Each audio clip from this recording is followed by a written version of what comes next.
জান প্রিয় বগুড়াবাসী, রব্বুল আলামিন বলেন কাইফা আখাফু মা আশরাকতুম ওয়া লা তাখাফুনা আন্নাকুম আশরাকতুম বিল্লাহি মা লাম ইউনাজ্জিল বিহি আলাইকুম সুলতানা। ১৫০০ বছর আগে আয়াতটা নাযিল হয়েছে। আমি আয়াতের তাফসীর যখন পড়ি আমার মনে হয় বাংলাদেশ দেখি আল্লাহ এই মাত্র নাযিল করেছে। এদেশে বহু মানুষ আজ ইসলামপন্থী যারা, এদের কথাগুলো তারাও বোঝে, তারাও দেখে এদের কাজ কারবার, দেখার পরে মানুষগুলো না দেখার মনে হয় ভান করে থাকে। এরা চায় আল্লাহর একাত্মবাদ, আল্লাহর ওয়াহদানিয়াতকে দেশে প্রতিষ্ঠা করতে, আর মানুষগুলো আল্লাহর বিপক্ষে অবস্থান নিয়ে আল্লাহর আইনের বিপক্ষে নতুন আইন তৈরি করে শিরক করে আর মুখ ফোলাতে। আল্লাহ তাআলা নবীজিকে দিয়ে বলাচ্ছেন, হে নবী আপনি এই কথাটা মানুষকে জানান, কাইফা আখাফু কেমন করে আমি ভয় করি, মা আশরাকতুম যা তোমরা শরীক করো, ওয়ালা তাখাফুনা আন্নাকুম আশরাকতুম বিল্লাহ তোমরা আল্লাহর সাথে শরীক করে তার সাথে অংশীদার স্থাপন করে ভয় করো না। আর আমরা আল্লাহর একত্ববাদ এই দুনিয়ায় প্রতিষ্ঠা করতে গিয়ে ভয় পাবো কোন কারণে? তোমাদের পক্ষে কোনো দলিল নেই, সব মন গড়া কথা। আর আমি যেটা করতে চাই এটার পক্ষে আমার আল্লাহর পক্ষ থেকে দলিল আছে। শান্তি, স্বস্তি, নিরাপত্তা এইটা দেওয়ার একচ্ছত্র মালিকানা দুনিয়ার কেউ না। কার বলে তো? ফাজল ফারিকাইনে আহাক্কু বিল আমনি, এই দুই দলের ভেতরে নিরাপত্তা পাওয়ার জন্য সবচাইতে বেশি হকদার কারা? ইন কুনতুম তাআলামুন, যদি তোমাদের জানা থাকে বলো দেখি। এ প্রশ্ন ছুড়ে দিয়ে আল্লাহ নিজেই জবাব দিচ্ছেন, আল্লাযীনা আমানু ওয়া লাম ইয়ালবিসু ঈমানাহুম বিযুলমিন উলাইকা লাহুমুল আমনু ওয়া হুম মুহতাদুন। এই পৃথিবীতে শান্তি, স্বস্তি, নিরাপত্তা এ শব্দটা তাফসিরে বারবার আমি লেখা পেয়েছি, এজন্য উচ্চারণ করছি। তামাম দুনিয়ার মানুষ কিন্তু এইটাই চায় যে আমি শান্তিতে থাকতে চাই, আমি স্বস্তি চাই, আমি নিরাপত্তা চাই। আল্লাহ বলেন এটা আমি শুধুমাত্র নির্ধারিত করে দিলাম তাদের জন্য যারা দুনিয়ায় ঈমান আনে। জোরে বলেন সুবহানাল্লাহ। প্রশ্ন আসতে পারে আমার তো ঈমান আছে তারপর আমি শান্তি পাই না কেন? না, ঈমান যদি কেউ আনে, পরবর্তী শব্দ হচ্ছে ওয়ালাম ইয়ালবিসু ঈমানাহুম বিযুলমিন, সেই লোকটা যেন তার ঈমানকে জুলুমের সাথে মিশ্রণ না করে। আজ এই 15.5 বছরের দিকে আমরা তাকিয়ে দেখছি, অনেক উন্নয়ন আমাদের চর্মচোখে দেখানোর চেষ্টা চালানো হয়েছে, কিন্তু মানুষগুলো ঈমানের সাথে জুলুমকে, শিরককে মিশ্রিত করার কারণে আল্লাহ শান্তি, স্বস্তি, নিরাপত্তা সব উঠিয়ে নিয়েছে। আমার কথার অর্থ বোঝেন? সুতরাং আমাদের ঈমান আছে তখন আমরা শান্তি পাবো, যে সময় আমাদের ঈমানের সাথে নিরাপত্তা, স্বস্তি ফিরে আসবে, ওই সময় আমাদের ঈমানের সাথে যখন জুলুম মিশ্রিত না হবে। 15.5 বছরে যে প্রকার জুলুম হয়েছিল তার একটু বাস্তব উদাহরণে আয়না ঘরটার।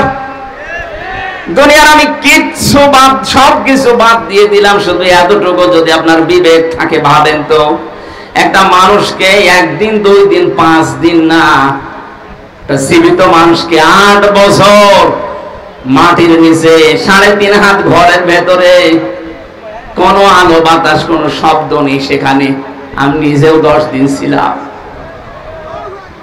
8টা বছর মানুষকে ওখানে রেখে দিয়েছে, যার ইশারায় যে মানুষগুলোর সাথে জড়িত।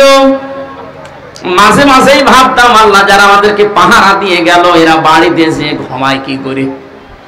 এত বড় ভয়ঙ্কর, এত বড় কঠিন জায়গায় ওরা তো দেখে গেল, পাহারা দিয়ে গেল। আমার সাথে একজন ছিল জেলখানায়, মুফতি ফখরুল ইসলাম।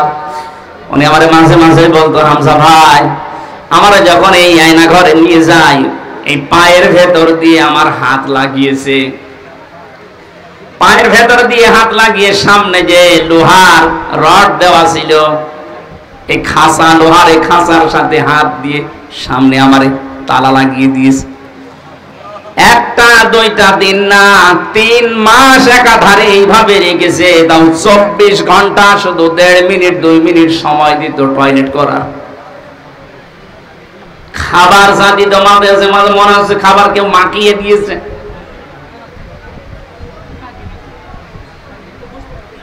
আপনি একটু বিবেক দিয়ে ভাবেন তো, একটা কোন মানুষ যার ন্যূনতম বিবেক আছে, ঈমান না থাক বিবেক তো আছে আপনার, এটা মেনে নেওয়া সম্ভব?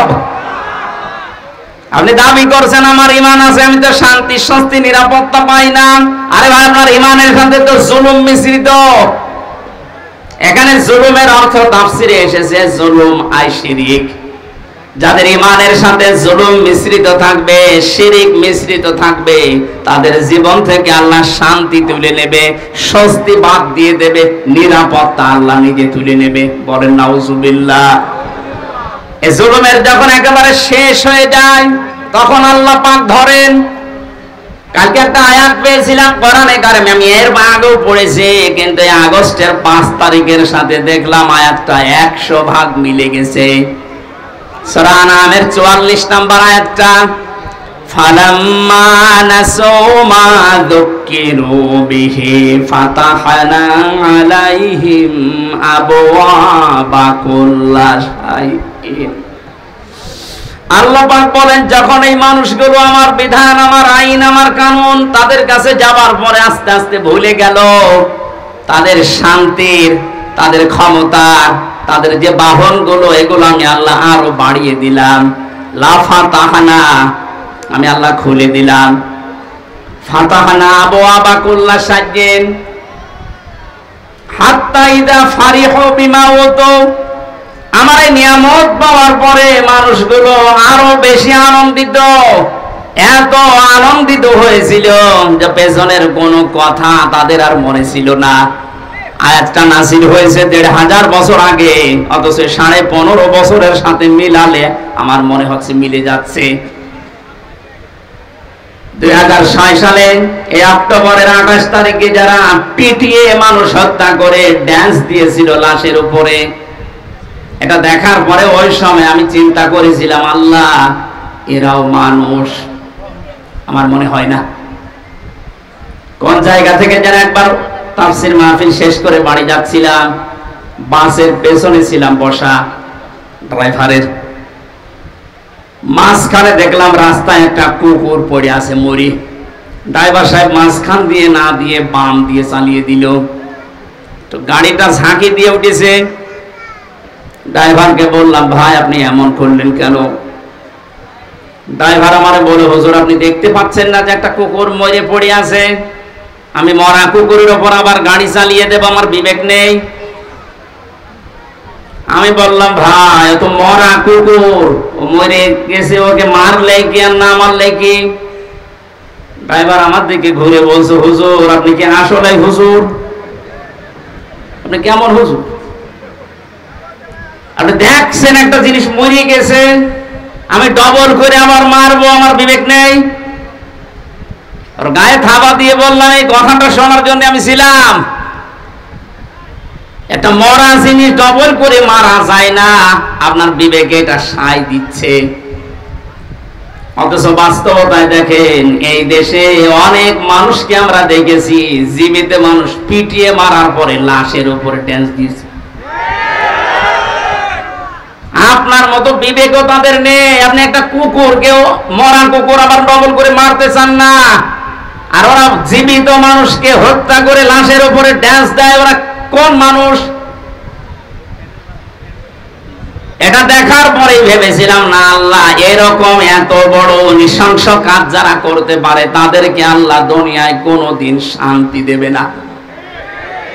ক্ষমতা পাওয়ার তাদের হাতে আল্লাহ দেওয়া সম্ভব না, কিন্তু দেখলাম না, ঠিক 2 বছর পর আল্লাহ তাদেরকে 9 সালে দিয়েছে। কথা বলেন না কেন? দিল 9 বছর, 5 বছর পরে মনে করলাম 13 সালে যা কেমন হয় পড়ে যাবে। তো না, 13 সালের পরে দেখি না 18 সালে আবার আল্লাহ ওদেরকে দিয়েছে। 18 সালের পরে মনে করলাম না আর টেকা সম্ভব না, শেষ পর্যন্ত দেখলাম 24 সালে আবার আল্লাহ ওদেরকে দিয়েছে। কথা বলছেন না কেন? আল্লাহ রাব্বুল আলামিন বলেন, মানুষ যখন আমার বিধান ভুলে গিয়ে তাদের মন মতো কাজ করতে গিয়ে জুলুমের একেবারে সর্বশেষ সীমা পার হয়ে যায়, ফাআখাযনাহুম বাগতাতান, আমি হঠাৎ করে তাদেরকে এমন ভাবে পাকড়াও করি তারা দিশেহারা হয়ে যায়। 1500 বছর পরে 2024 সালের 5 আগস্টের দিকে তাকান, 100 ভাগ একটা মিলে যাচ্ছে। কোন স্মরণ ছিল আল্লাহর কথা? যার ন্যূনতম স্মরণ থাকবে আল্লাহর ভাষা যে আমাকে কিন্তু জবাব দেওয়া লাগবে, সে কোনদিন আয়না ঘরের দায়িত্ব পালন করে সে খাবার খেতে পারে না। জেলখানায় আমাদের সাথে দায়িত্ব যারা পালন করেছে তারাও যে বাইরে যে খাবার খেত কি করে আমার বিশ্বাস হয় না। আলেমদের সাথে যা আচরণ করতো ভেতরে, অন্য মানুষের কথা তো বাদই দিলাম। আল্লাহর আয়াতগুলো, আল্লাহর বিধানগুলো পুরাটা ভুলে গিয়েছিল। ইন্নামা নুমলি লাহুম লিয়াজদাদু ইসমা, মানুষের পাপের বোঝা যখন পরিপূর্ণ হয়ে যায়, ওয়ালাহুম আযাবুম মুহিন, তখন আল্লাহ অপমানজনক শাস্তি তার উপরে ফেলে দেয়। এত অপমান আল্লাহ পৃথিবীর ইতিহাসে কাউকে করেছে বলে আমার মনে হয় না। সে অপমান করেছে কালামানিককে। কলার পাতায় শুয়েছে, বিসি উড়ে গেছে। কথা বলেন না। আমার তো 1500 বছরের ইতিহাস আমি যতটুকু পড়ি, কাউকে এত বড় অপমান করেছে বলে আমার মনে হয় না। এর সাথে আল্লাহ কি করবে? 3 বছর জেল খাটা সহ, আয়না ঘরে 10 দিন থাকা সহ, যত কষ্ট এই 15.5 বছরে পেয়েছি, একদিনে আমার মন শান্ত হয়ে গেছে যখন দেখেছি কালামানিকের বিচি উড়ে গেছে। আমার আর কিচ্ছু চাওয়ার নেই, আল্লাহর কাছে সব চাওয়া শেষ। আয়াতের পরবর্তী শব্দ হচ্ছে, ওরা যখন হতাশ হয়ে পড়ে, আকস্মিক ভাবে আল্লাহ ধরেন। আল্লাহ সময়ও দেননি, এমন ভাবে ধরেছে দুপুরের খাবার খাওয়ার সময়ও পায়নি। এই কথা বলে না কেন? আমি আল্লাহ নিজে জালেমদের শিকড় কেটে দেই। আল্লাহ কেটে দিয়েছে, এর বাস্তব প্রমাণ এই বাংলাদেশ। কোন জালেমের এখন ক্ষমতা আছে মাথা চাড়া দিয়ে ওঠা? শয়তান শয়তানি করার জায়গা পাচ্ছে না। মাঝে মাঝে ওই দেশ থেকে কল রেকর্ড ফাঁস করছে, মনে করছে দেশের মানুষ বোকা, কিছু বোঝে না। আরে ভাই, নিজে কল করে একজনকে দিয়ে, নিজে রেকর্ড করে, নিজে আবার কথাবার্তার ওগুলো মানুষের কাছে পাঠায়। এই ধান্দাবাজি, এই প্রতারণা কিন্তু এদেশের মানুষ বুঝে ফেলেছে। আপনি যার সাথে মোবাইলে কথা বলছেন, কোন নাম করা মানুষের সাথে তো কথা বলতে দেখি না। কোথায় কোন অসপাড়া গায়ে কোন কে তার পরিচয় কেউ জানে না। তার সাথে আগে থেকে লিংক করে কথাগুলো কি বলা লাগবে সব সেট করে রাখে। ওই কথাগুলো নিজে 3-4 মিনিট বলার পরে ওইটা আবার এডিটিং করে কল রেকর্ড ছেড়ে দিচ্ছে, মানুষ যেন ভয় পায়। গোপালগঞ্জে সেই দিন শুনলাম এক লোকের জন্মদিন নাকি পালন করতে দেয়নি। জারি হোক, এই জন্য ওসি সাহেব যারা জন্মদিন পালন করার জন্য গেছে তাদেরকে নিষেধ করেছে, না এই জন্মদিন পালন করা যাবে না, কারণ এটা ইসলামের নেই। কারো জন্মদিন মৃত্যুদিন পালন করা লাগবে, ইসলামে আছে? ওসি সাহেব আল্লাহর ঘোষণা রসুলের ঘোষণা অনুযায়ী কাজ করেনি। এটা দেখলাম উনি ওখানে জানাচ্ছে মায়ের কাছে যে মা এই হচ্ছে। উনি ওখান থেকে বুদ্ধি দিচ্ছে, ওসি সাহেবের নাম লিস্ট করে রাখো, আমি যদি কোনোদিন আসি ওকে আমি দেখে নেব, তুমি আসো। বড় আশা করে আছে যে উনি চট করে ঢুকে পড়বে আর দেশের মানুষ ফট করে আয়না ঘরে ঢুকিয়ে দেবে। আর যতটুকু বিশ্বাস, এই দেশের 18 কোটি মানুষ যদি ওনাকে মাফ করে দেয়, ব্যারিস্টার আরমানের বউ জীবনও মাফ করবে না। আমার ওই ছোট মেয়ে ফারিহা জান্নাতও মাফ করবে না। কোন অপরাধ ছিল? আমার তো কয়েকদিন আগে দেখলাম মামলাগুলো সব খালাস করে দিয়েছে। তার মানে বিচারক কর্তৃক, আদালত কর্তৃক প্রমাণিত যে আমার কোনো দোষ নেই, যে মামলা দিয়েছিল আমি নির্দোষ। আমি চাই এই দেশে যে মানুষগুলোকে দিয়ে জুলুম করানো হয়েছে, মামলার আয়ু থেকে শুরু করে একেবারে ওই পালানো পর্যন্ত, যারাই জড়িত ছিল, এ দেশের 1 লাখের উপরে মানুষ এখন জেলখানায়। তার 100 জনের 70 জনই কিছু জানে না, আন্দাজে জেল কাটতেছে।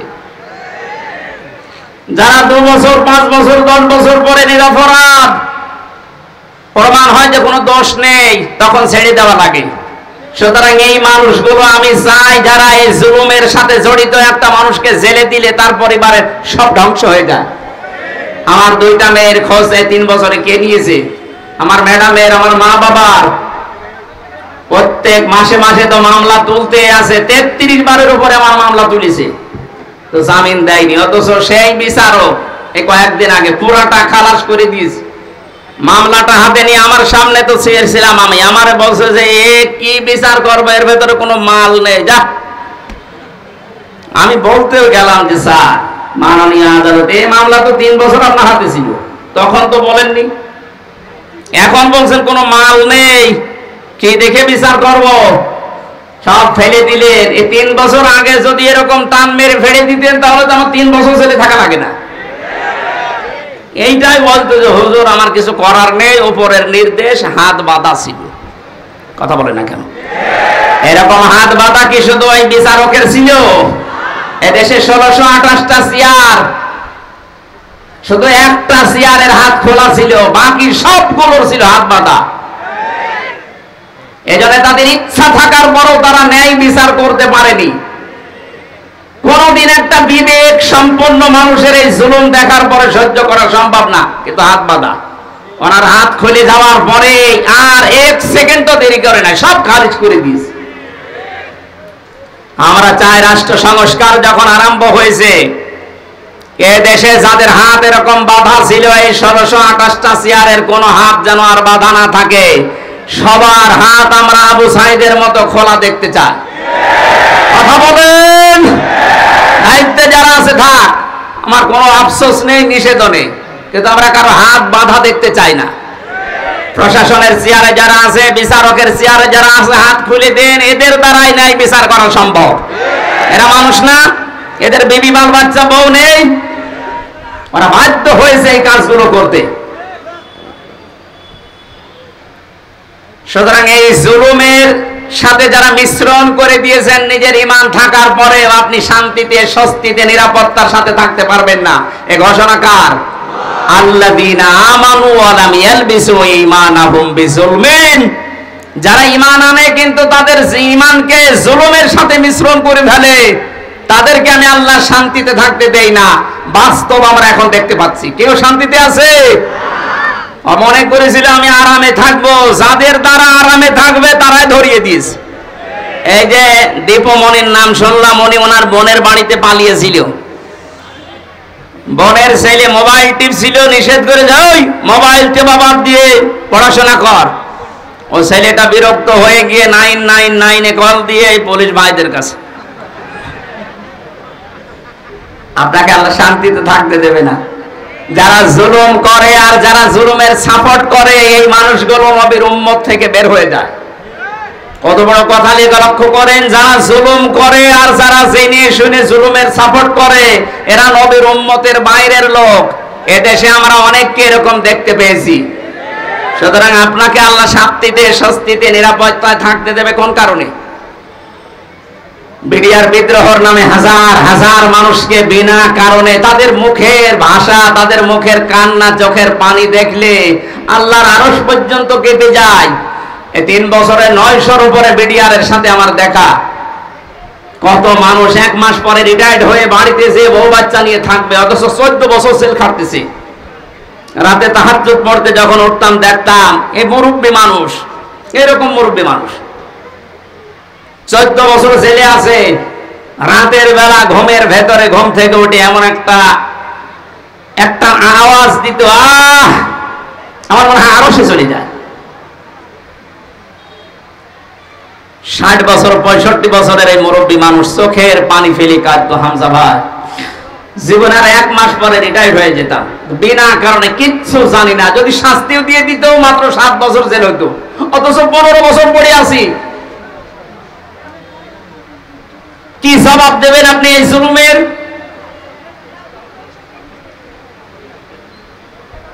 জালেম এই শব্দটা শুনলে আমার ভয় লাগে, কারণ জালেমরা হামজার টার্গেট না। আমির জামাত ডাক্তার শফিকুর রহমান ঘোষণা দিয়েছেন আমরা মাফ করে দিলাম, কিন্তু ভিকটিম যারা যারা জুলুমের শিকার, তারা যদি কিছু করে আমরা কিছু বলতে পারবো না, কারণ তারা এই জালেমরা আল্লাহর মামলার আসামি। জালেমরা মামলার আসামি কার? এটা তো আমি বানালাম নাকি? সূরা শুরা 42 নম্বর আয়াত 25 নম্বর পারার 6 নম্বর পৃষ্ঠার 13 নম্বর লাইনে আছে। আমি যত তাফসীর পড়েছি বিশ্ববিদ্যালয়ে থাকাকালীন, সব মুফাসসির আয়াতের ব্যাপারে একমত। খুব ভালো করে শুনেন, ইন্নামাস সাবিলু আলাল্লাযীনা ইয়াযলিমুনান নাস, অবশ্যই আমি আল্লাহ মামলা দায়ের করব। এই এদিকে তাকান, অবশ্যই আমি আল্লাহ মামলা দায়ের করব তাদের বিরুদ্ধে যারা মানুষ হয়ে মানুষের উপরে জুলুম করেছে।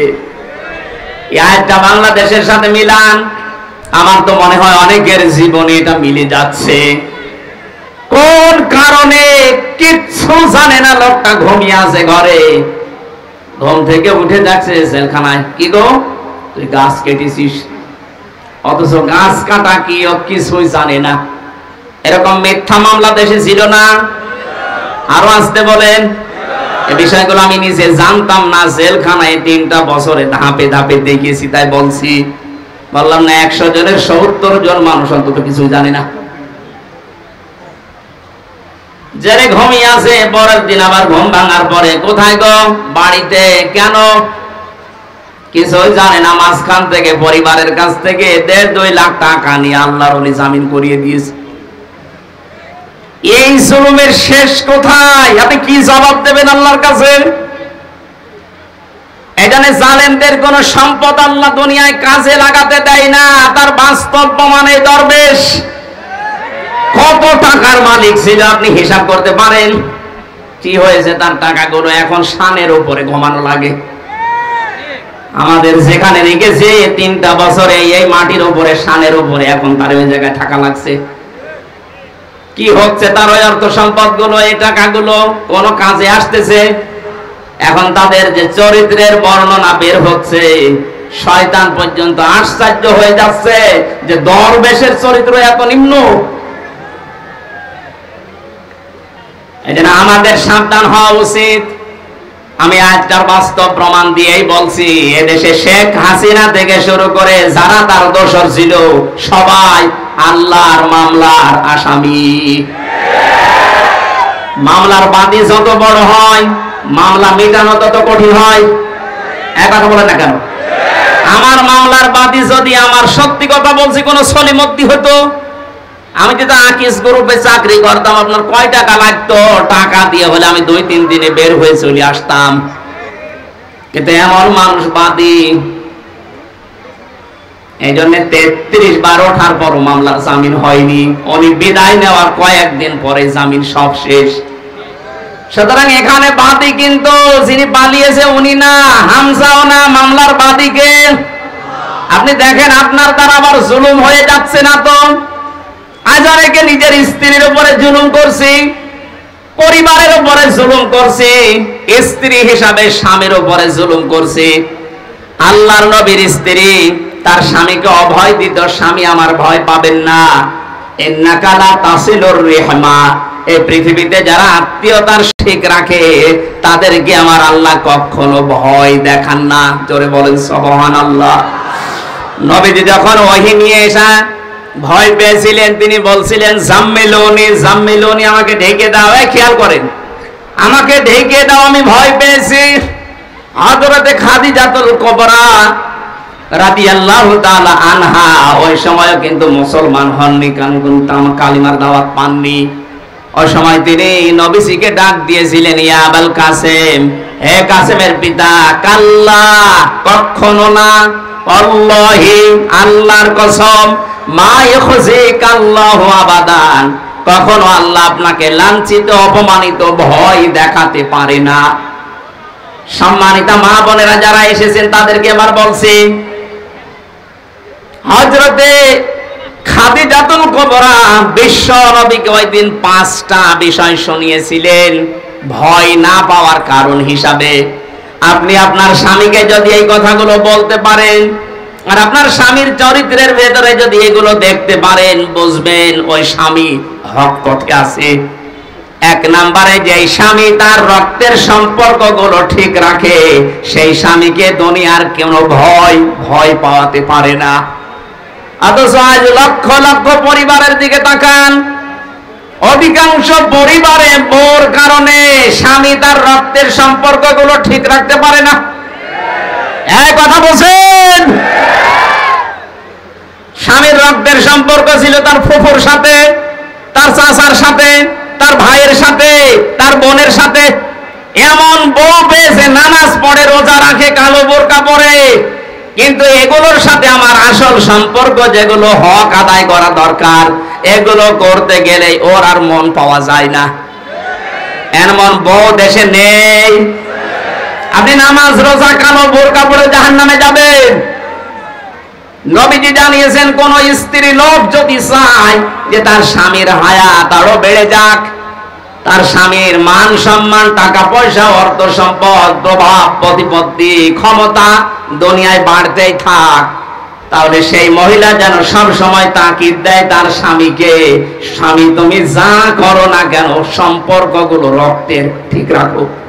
কিন্তু আজ হাজারো পরিবারে এরকম মহিলা পাওয়া যাচ্ছে না, অথচ নামাজ পড়ে। এক কথা বুঝতেছেন না?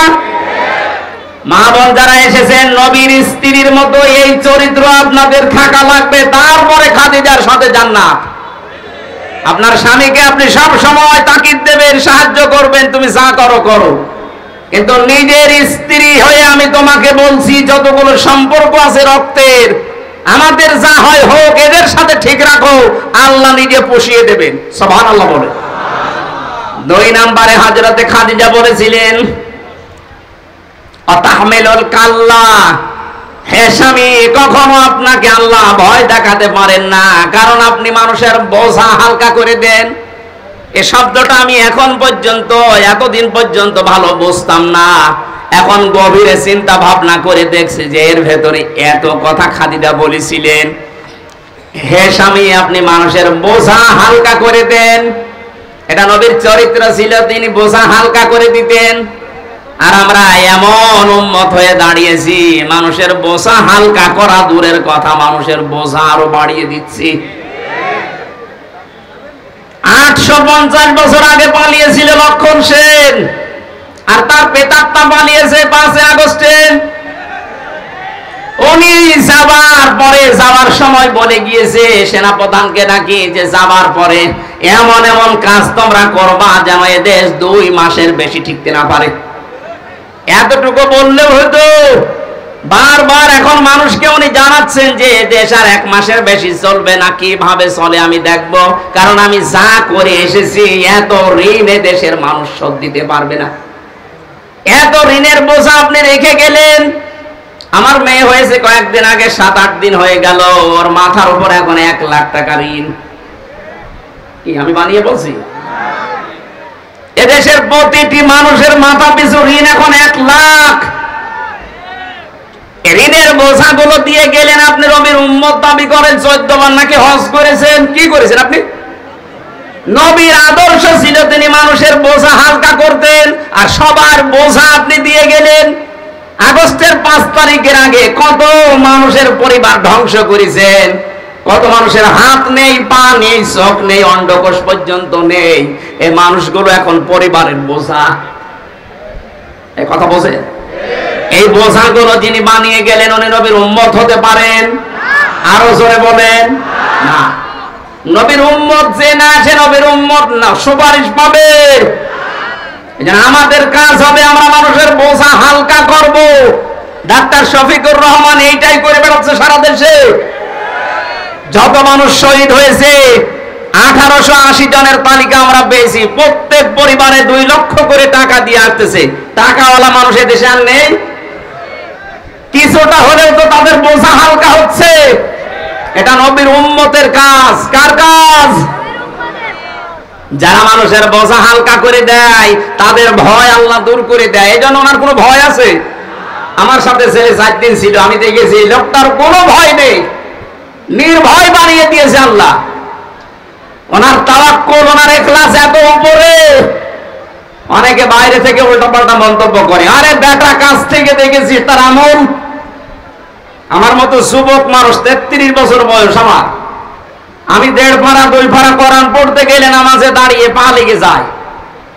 আর ওনার এক একটা সেজদায় দেখতাম তাহাজ্জুদের নামাজে 40-45 মিনিটে 1 ঘন্টা কাটিয়ে দিচ্ছে। আপনি সমালোচনা করেন বাইরে বসে বসে। সারা দেশের মানুষের ভেতরে একটা মহব্বত আলাদা ভাবে আল্লাহ ওনার প্রতি তৈরি করে দিয়েছে, এমনি এমনি না। 15.5 বছর তো খেদমত করার নাম নিয়ে তার উপর তো মানুষের মহব্বত নেই, আরো যত ঘেরা জন্মিয়েছে। কারণ মানুষের বোঝা তিনি তৈরি করে দিয়েছেন এই দেশে। আর ইনি চেষ্টা করছেন মানুষের বোঝা যেন হালকা করা যায়। এক কথা বলেন না কেন? দলমত নির্বিশেষে আমাদের উচিত হবে নবীর উম্মত হিসাবে যদি দাবি করি, মানুষের বোঝা যেন আমরা হালকা করে দিতে পারি। বলেন আমিন। কত রকমের বোঝা আজ দিয়ে গেলেন। আমার তো বোঝা ছিল পরিবারে। 3টা বছর ওরা কি খেয়েছে না খেয়েছে আমি কিছুই জানি না, কারণ আমি যোগাযোগ বিচ্ছিন্ন ছিলাম। আমার ফাঁসির কন্টেম সেলের ভেতরে পুরাটা যোগাযোগ বিচ্ছিন্ন করে রেখে দিয়েছে, কেউ কথা বলতে পারবেন না। বাইরের মানুষগুলো বেঁচে আছে না জীবিত আছে। আমি জেলে থাকাকালীন আমার দাদা মরেছে, আমার নানা মারা গেছে, আমার নানি মারা গেছে, আমার একটা চাচাতো ভাই মরেছে। আমি কিচ্ছু জানি না, 3 বছর পরে জানলাম তোর মরে গেছে। আপনি কোন কারণে কষ্টটা দিলেন? কি অপরাধ করেছিলাম আমি? কোরআনের কথাগুলো সঠিকভাবে তুলে ধরতাম, এইটাই আমার অপরাধ। অথচ আপনি এমন এমন মামলা আমার নামে দিয়েছে, শয়তানও বিশ্বাস করে না। এই সিরাজগঞ্জের কোন ছেলে নাকি আমার ওয়াজ শুনি সংসদ ভাঙতে গেছে তরবারি নিয়ে। আরে বেটা, তরবার নিয়ে সংসদ ভাঙা যায়? বোম মারলে ওড়ে না। এই যে সংসদের লোক বসে আছে না, তরবারি নিয়ে ভাঙা যায়। ওই মামলা দিয়ে কে কে বলেছে বলে আমির হামজার ওয়াজ শুনে আমি উদ্বুদ্ধ হয়ে এসেছি। সেই পাগলকে দেখা হয়েছিল জেলখানা। এই আমার নাম বললি কোন কারণে? আমার বলতে বলেছে। বলেন সুবহানাল্লাহ। বেচারকে মামলার যেদিন দেশমেশ করে দিল ওই দিন হাঁটছিল। যে একটা মামলা হইল, কোন পাগল কোথায় কি করেছে। আমি এই কথা আপনি 3 বছর পরে বললেন।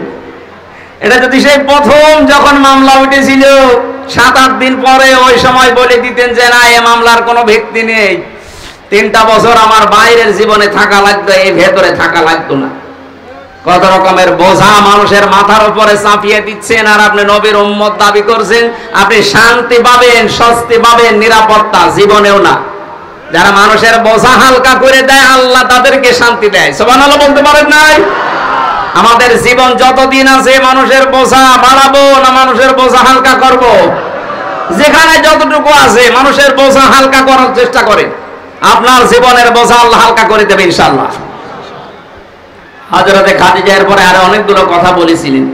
আমরা যদি এখনো এই দেশে শান্তিতে বাঁচতে চাই, আমাদের যা ঈমান আছে ঈমানের সাথে যেন জুলুম মিশ্রিত না হয়, খুব সতর্ক থাকবেন।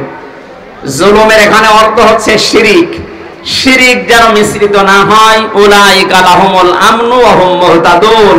আল্লাহ পাক বলেন এই মানুষগুলো, এইভাবে আল্লাহ দেখিয়েছেন, যারা তাদের ঈমানের সাথে জুলুম মিশ্রণ করবে না, শিরিক মেশাবে না, এই মানুষগুলোকে আমি আল্লাহ নিজে শান্তি দেব। আর এরাই হচ্ছে হেদায়েত প্রাপ্ত বান্দা বান্দি। জোরে বলেন আমিন।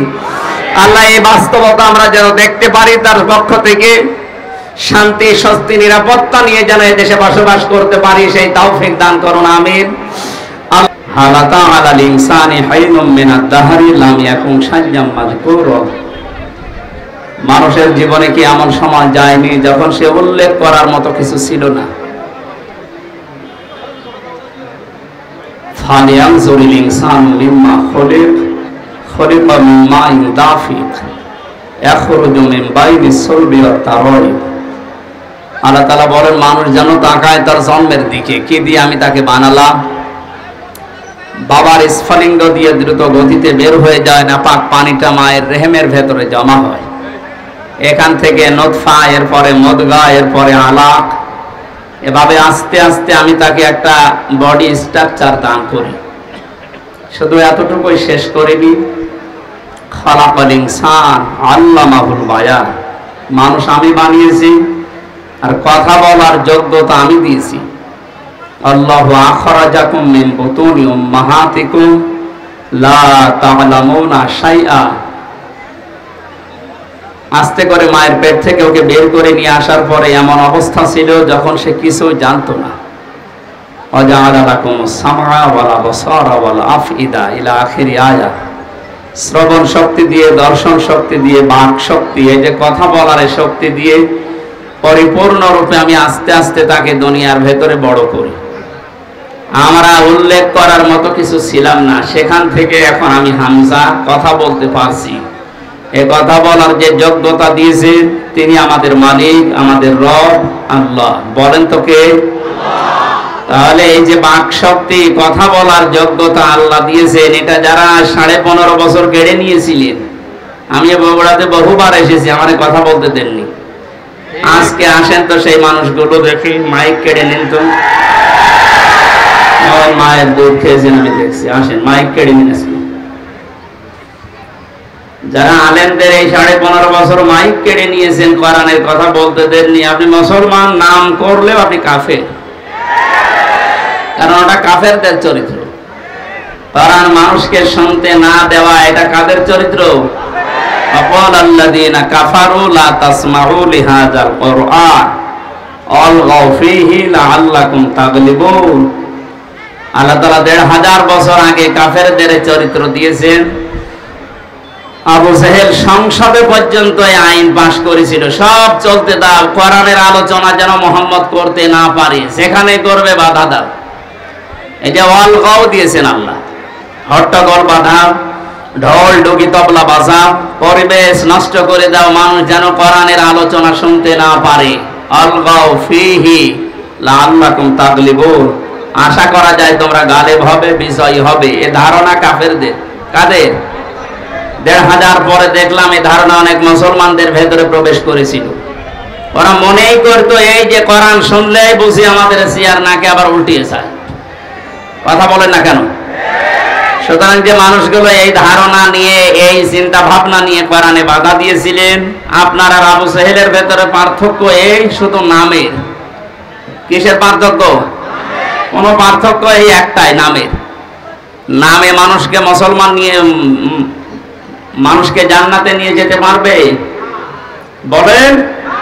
সুতরাং এতদিন যা করেছি, সরাসরি হয়তো কেউ বলেন যে আমি কোরআন বন্ধ করে দেব, কিন্তু এমন এমন পরিবেশ তৈরি করে দিয়েছে, 14 জায়গায় অনুমতি নেওয়া লাগতো। এই যে ভাইরা বসে আছে, জিজ্ঞেস করেন তো, ওনারা কোনদিন চেয়েছে যে কোরআনের আলোচনা এদেশে বন্ধ হোক? ওনাদেরকে দিয়ে বন্ধ করতে বাধ্য করেছে উপরে অনেক জালেমের বসা ছিল।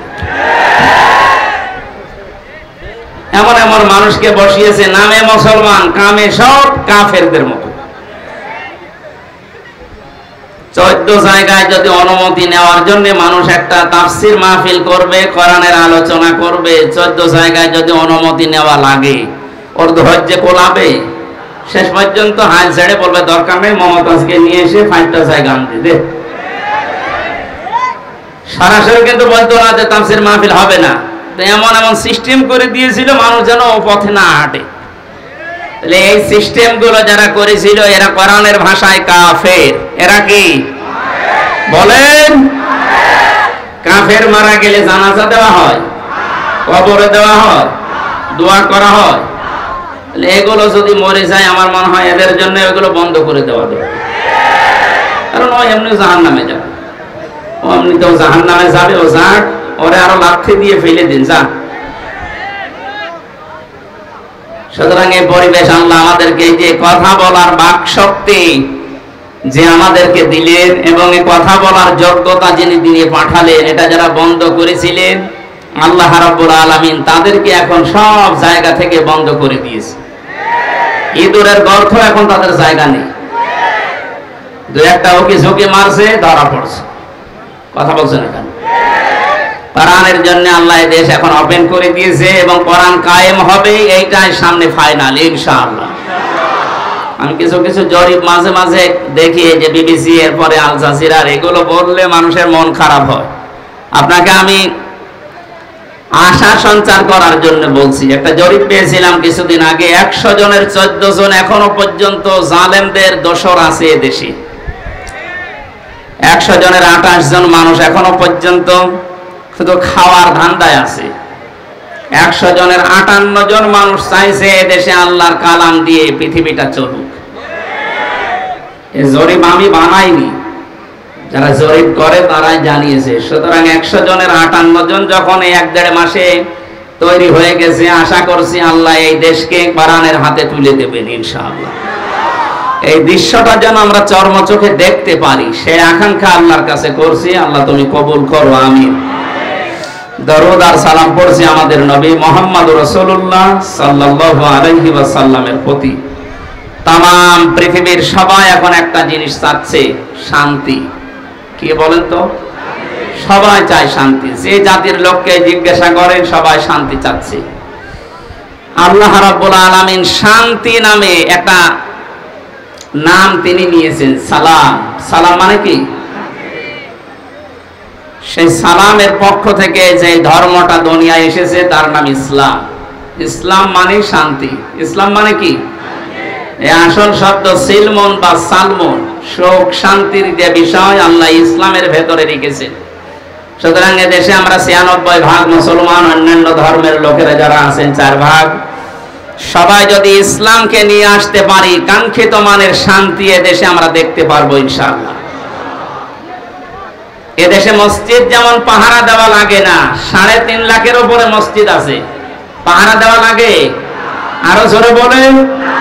মসজিদ যেমন পাহারা দেওয়া লাগে না, ইসলাম এদেশে যদি এসে যায় মন্দিরও পাহারা দেওয়া লাগবে না। যে যার ধর্ম ওপেন ভাবে নিরাপত্তার সাথে পালন করবে, কোনো অসুবিধা নেই। অনেকের ধারণা এই যে ইসলাম আসলে আমি যে একটু লাল পানি খাই এটা কি হবে, কোনো অসুবিধা নেই। অনেকে বলে যে আমি আকিস বিড়ি খাই, আজিজ বিড়ি খাই, এটা কি হবে? আপনি মসজিদের ভেতরে যদি প্রবেশ করেন, মসজিদ এমন একটা জায়গা, সেখানে গেলে যদিও আপনার বিড়ি খেতে মনে চাচ্ছে খেতে পারবেন, যদিও ডাল বাবা খেতে মনে চাচ্ছে ওই পরিবেশে খেতে পারবেন, কারণ আপনার বিবেকে বাধা দেবে, কারণ ওই পরিবেশে ওইটা চলে না। কথা বলে না কেন? ওই জায়গাতে বিধান চলে কার? এই জন্য ওখানে প্রবেশ করলেই বলা লাগে আল্লাহুম্মা আফতাহলি আবওয়াবা রাহমাতিক, হে আল্লাহ তোমার রহমতের যত দরজা, বাবের বহুবচন আবওয়াব বলা হয়, সব খুলে দাও। কারণ পুরো পরিবেশটাই রহমত দিয়ে বেষ্টিত। করেছেন কে? ওখানে আল্লাহর বিধান চলার কারণে যদি পুরা এরিয়া আল্লাহ রহমত দিয়ে ভরপুর করে দেয়, এই 56,000 বর্গ মাইলে ওই আল্লাহর বিধান যদি কায়েম হয়, 100 ভাগ আমরা বিশ্বাস করতে পারি 56,000 বর্গ মাইল মসজিদের মতো নিরাপদ হয়ে যাবে। এরকম জায়গায় আপনার আর লাল পানি খেতে মনে চাইবে না। কথা বলেন না কেন? এক লোক ওয়াজ শোনার পরে বলেছিল, হুজুর জান্নাতে নাকি সব পাওয়া যায়, ওয়ালাকুম ফিহা মা তাশতাহি আনফুসুকুম ওয়ালাকুম ফিহা মা তাদদাউন। মনের ভেতরে কামনা বাসনা যা আছে সব নাকি পাওয়া যায়। বিড়ি পাওয়া যাবে না, বিড়িও পাওয়া যাবে, কিন্তু বিড়ি খাওয়ার মতো মন আপনার থাকবে না। ও নাপাক জিনিস খাওয়ার মতো মন আপনার তৈরি হবে না।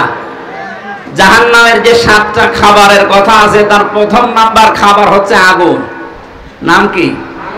বলেন বলেন। বিড়ি যেটা দিয়ে খায় ওটার নাম কি? তা আপনি কি জাহান্নামের খাবার খেতে পারেন? আমার মনে হয় বগুড়াতে বিড়ি খাওয়া লোক, সিগারেট খাওয়া লোক নেই নাকি? যদি থাকেন আপনি এই বদ অভ্যাস ছেড়ে দিন। দেবেন তো? কারা বিড়ি সিগারেট ছেড়ে দেবেন দেখে হাত তোলেন তো। ও আপনার এই এলাকায় আছে, বোঝা যাচ্ছে। আস্তে আস্তে ছেড়ে দেবেন ইনশাআল্লাহ। আমরা বলছিলাম আল্লাহ পাক এই শান্তির যে ধর্ম দিয়েছে রে, এখানে কিচ্ছু দেওয়া যাবে না। যা দেবেন মোনাজাতের পরে।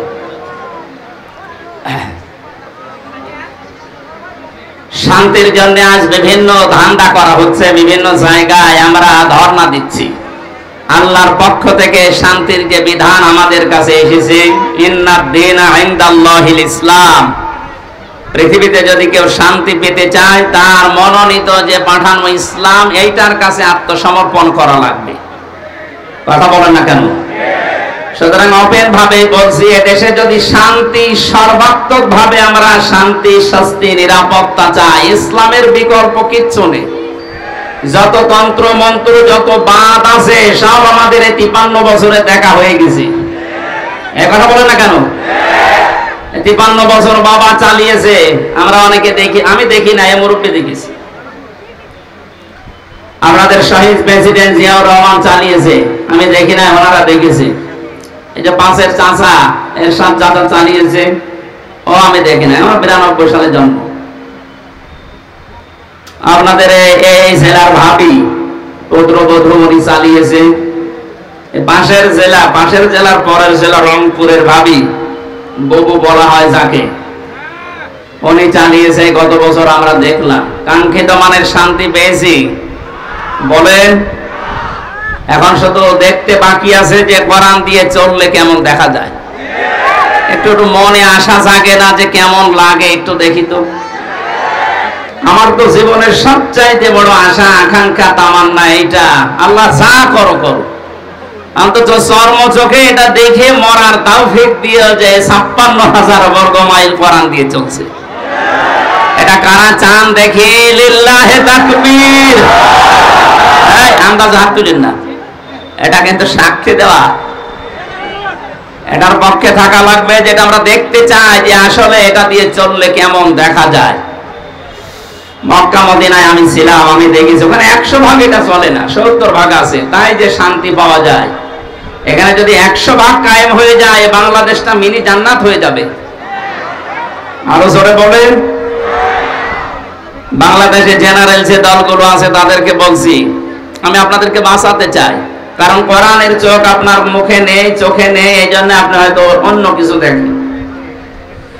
সূরা নূরের ভেতরে আল্লাহ জানিয়েছেন, আল্লাযীনা কাফারু আ'মালুহুম কাসারাবিন বিকিআতি ইয়াহসাবুহু সামআনু মাআ হাত্তা ইযা জাআহু লাম ইয়াজিদহু শাইআ ইলা আখিরি আয়াত।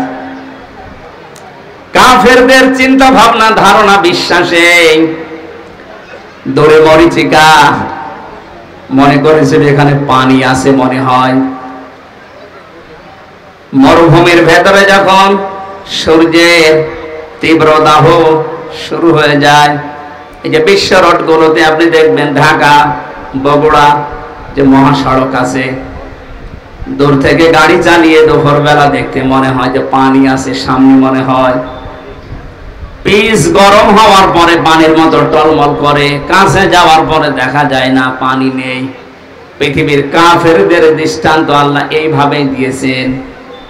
আল্লাহর পাঠানো ইসলাম বাদ দিয়ে যত তন্ত্র মন্ত্র, যত ইসম, যত বাদ আছে, আমি নাম নিলাম না, সে যে বাদই হোক, সমাজবাদ বলেন, জাতীয়তাবাদ বলেন, ধর্ম নিরপেক্ষবাদ বলেন, যত বাদ আছে, তন্ত্র মন্ত্র আছে, এই সবগুলোকে মানুষ মনে করে এর ভেতরে শান্তি আছে।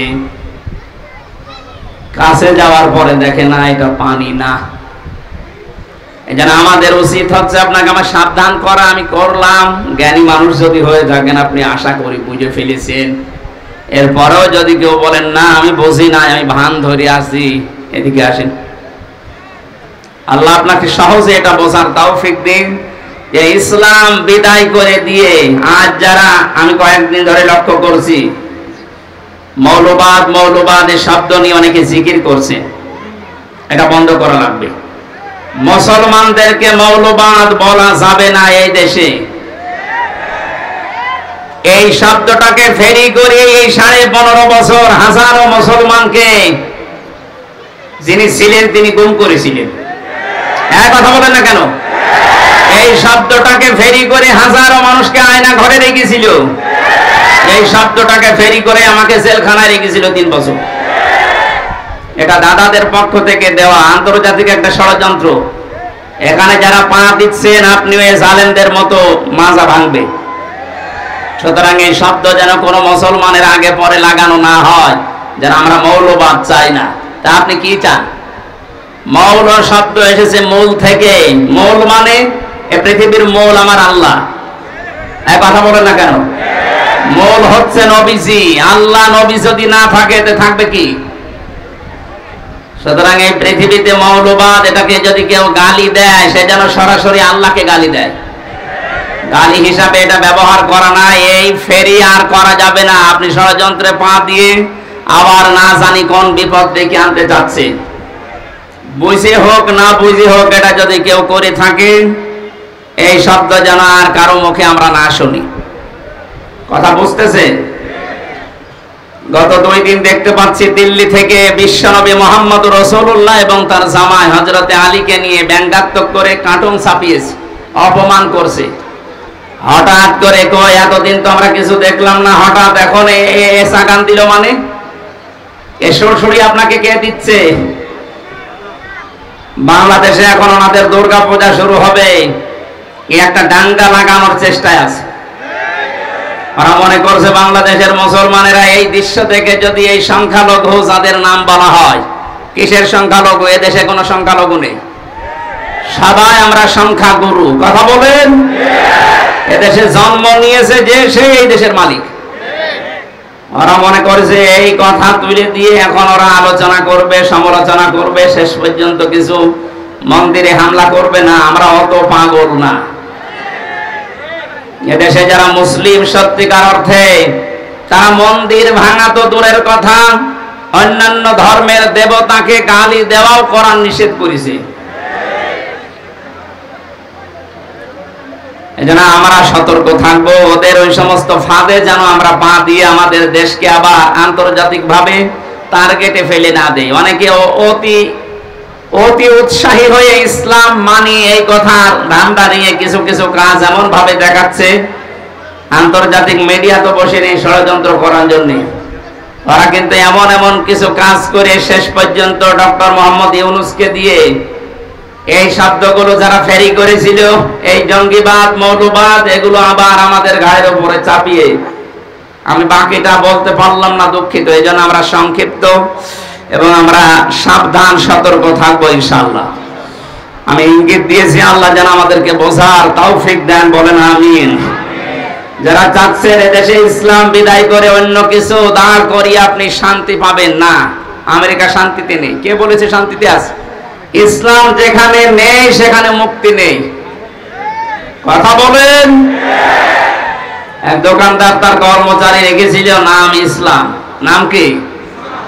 তার একটা মেয়ে ছিল নাম শান্তি। ইসলাম আর শান্তির মাঝে মাঝে দেখা হয়, শেষ পর্যন্ত মন দেওয়া নেওয়া হয়ে গেছে। দোকানদার টের পেয়ে ডাক দিয়ে বলছে, বেটা তুমি গরিব মানুষ, আমার বাড়িতে কাজ করে খাও, আমার দোকানের কর্মচারী আমার মেয়ের দিকে নজর দিয়েছো, আচ্ছা করে পিটিয়েছে।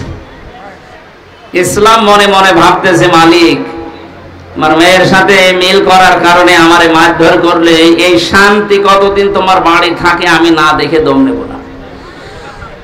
স্টেশনে বগুড়ায় যে কল দিয়েছে, শান্তি তুমি কোথায়? বলছো বাড়িতে। সাজগোজ করে চলে আসো, আজকে পালানো লাগবে। ইসলামের কথা মতো শান্তি সব কিছু নিয়ে পালিয়েছে। সকালবেলা এই লোকটা রাস্তায় দৌড়াচ্ছে আর এলাকার মানুষকে বলছে, আমার শান্তি গেল কোথায়? লোকজন বলছে, শান্তি গেল কোথায় মানে? আমার মেয়ে শান্তিকে আমি খুঁজে পাচ্ছি না। লোকজন ডাক দিয়ে বলে, বেটা তোমার দোকানে সে কর্মচারী ইসলাম কোথায়? ওকে তো আমি মারধর দিয়ে বের করে দিয়েছি। মানুষজন বলে, তুমি কি মাথা খারাপ না পাগল? ইসলাম মারধর ধরে বের করে দিলে এখন শান্তি তালাশ করো? ইসলাম যেখানে আছে শান্তি ওখানে গেছে। এইটা আজ যারা বের করে দিতে যাচ্ছেন, এইটা বের করে দিলে এতে আর কিছু থাকবে না। কারণ এখানে ৯৬% মুসলমান। কত ভাগ? নামাজ কালাম কম পড়তে পারি, কিন্তু আল্লাহ রাসূলের বিরুদ্ধে আমরা এই দেশে অন্তত ৯৬% মানুষের কেউ নেই। কথা বলে ঠিক কিনা? আল্লাহ আমাদেরকে সম্মতি দিন, বলেন আমিন। কোরআনে কারীম থেকে আমরা সূরা আনআমের ৮০, ৮১, ৮২ এই আয়াতগুলো তেলাওয়াত করেছি। আমি এত লম্বা বেশি হয়ে গেছে আজকে, সংক্ষেপ করছি আলোচনাটা শুধু শিক্ষাগুলো নিয়ে আসার জন্য। খুব খেয়াল করে শুনবেন। আল্লাহ রাব্বুল আলামিন হযরত ইব্রাহিম আলাইহিস সালামের এবং তার বাবার কিছু কাহিনী এখানে তুলে ধরেছেন। শিরক এবং ঈমান, এটা সেই পৃথিবীর লগ্নের পর থেকে আরম্ভ হয়েছে এই দুইটার সংঘর্ষ। কোন মানুষ যদি শান্তি, স্বস্তি, নিরাপত্তা চায়, সে যেন তার বিশ্বাসের সাথে অন্য কিছুকে যোগ না করে। এটা যারা যোগ করেছে, যুগে যুগে তাদের শান্তি, স্বস্তি, নিরাপত্তা হারিয়ে গেছে। আর যারা তাদের ঈমানের সাথে জুলুমকে, শিরককে মিশ্রিত করে নিয়ে আল্লাহ তাদেরকে শান্তিতে রেখেছে। যে মানুষগুলো আজ আল্লাহর বিধানের সাথে, আল্লাহর শক্তির সাথে, পাওয়ারের সাথে অন্য কাউকে শরীক করে বুক ফুলিয়ে বেড়ানোর চেষ্টায় আছেন, আপনি কি মনে করেন? আপনি বাতিলের পক্ষে আল্লাহর বিরুদ্ধে অবস্থান নিয়ে কোনো ভয় নেই, চিন্তা নেই, আর আমি আল্লাহর পক্ষে অবস্থান নিয়ে ভয় করব, আপনি এই কথা মনে করেন? আল্লাহ ওইটা আমাদেরকে শুনিয়েছেন। আল্লাহুম্মা আমিন। লা ইলাহা ইল্লা আনতা সুবহানাক ইন্নী কুনতু মিনাজ জালিমিন। রব্বুল আলামিন মাগরিবের নামাজ সমাগত, এজন্য আমরা শেষ করে দিয়েছি। যতটুকু বলার চেষ্টা চালিয়েছি, আমাদের জীবনে আমল করার তৌফিক দাও। সারাটা জীবন অপরাধ করে জীবনটা নষ্ট করে ফেলেছি। আমাদের অপরাধের দিকে তাকালে হয়তো তোমার মাফ করতে ইচ্ছে করবে না। মাথা নিচু করেন, চক্ষু বন্ধ করেন, নিজের অপরাধগুলো স্মরণ করেন। কোরআনের অনুষ্ঠানে এসে আমরা সবাই স্বীকৃতি দিচ্ছি মানুষের সামনে, জনগণের সামনে ওপেন ভাবে, আল্লাহ আমরা অপরাধী, মেহেরবানি করে আমাদের অপরাধগুলো পাল্টিয়ে তুমি নেকি বানিয়ে দাও। হাউলাইকা ইউবাদদিলুল্লাহু সাইয়্যাতিহিম হাসানাত। তোমার কোরআন জানিয়েছে, যারা কোরআন শুনতে এসে তওবা করার নিয়ত করে, ভালো হওয়ার নিয়ত করে যায়, আমি আল্লাহ তাদের অপরাধগুলো পরিবর্তন করে ওই জায়গা নেকি দিয়ে পাল্টিয়ে দেই। এখান থেকে বাড়ি যাওয়ার আগে যেন আমাদের জীবনের অপরাধগুলো মাফ হয়ে নেকি হয়ে যায়, বলেন আমিন। যারা এই আয়োজনে আঞ্জাম দিয়েছে, যারা টাকা পয়সা এখানে খরচ করেছে কোরআন প্রচারের জন্য, যে যতটুকু এগিয়েছে, আল্লাহ উসমানের মতো তাকে কবুল করে নাও। আজকের মাহফিলের সম্মানিত সভাপতি, প্রধান অতিথি সহ বিশেষ অতিথি যারা এসেছে, প্রশাসনের যে ভাইগুলো এসেছে, নিজেদের স্ত্রী পুত্র বাড়ি ঘর ছেড়ে দিয়ে যারা দেশ এবং দশের দায়িত্ব পালন করছে জান প্রাণ দিয়ে, আল্লাহ এদের পুরা দায়িত্বটা তুমি ইবাদত হিসাবে কবুল করে নাও। তাদের শরীরকে সুস্থ রাখো। আমাদের ঈমান অনুযায়ী আমরা যেন জুলুমের সাথে, শিরকের সাথে মিশ্রিত করে না ফেলি। আমাদেরকে তোমার পক্ষ থেকে শান্তি, স্বস্তি, তুমি নিরাপত্তা দিয়ে ঢেকে দাও।